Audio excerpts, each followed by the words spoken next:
Zoti Berisha u bë samiti i 4 të diasporës në 12 vite, në një kohë që vetëm në 3 vite Rama ka bërë 8 samite të Open Balkan me Aleksandar Vučić, ku ka pasur marrëveshje konkrete ekonomike që kanë dëmtuar shqiptarët. Si e komentoni?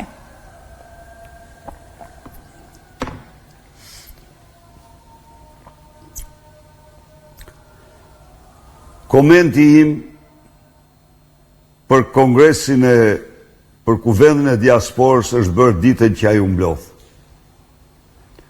Edi Rama, historinë e këtij kombi, në vlerësimin tim, pas Enver Hoxhës, është armiku më i rrezikshëm i të gjitha kohrave.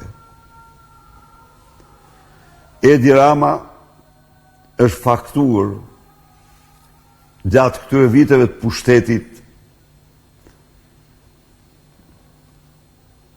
si paniçi, siç ka thënë Michael Martens, si kryeministri më i mirë i serbëve pas Paniçit për shërbimet që i ka bërë kombit serb në dëm të kombit shqiptar. Nuk mund të imagjinohet një dëm më i madh për një komb se sa në 10 vite të zhdukësh nga trojet e veta, të largosh nga trojet e veta 45% të këtij kombi, si Edi Rama.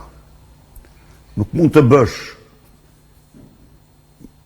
qëndrim me armiqësor ndaj një kombi se sa të izolosh, të vesh sankcione ndaj qeverisë Kosovës, të padisësh në gjykatë kryeministrat e Kosovës në një rast unik në botë,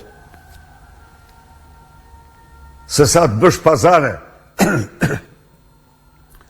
me Vučićin me territorin e Kosovës. Pra,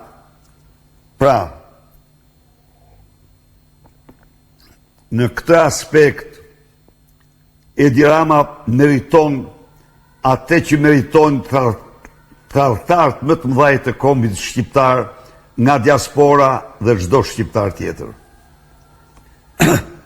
Enver Hyka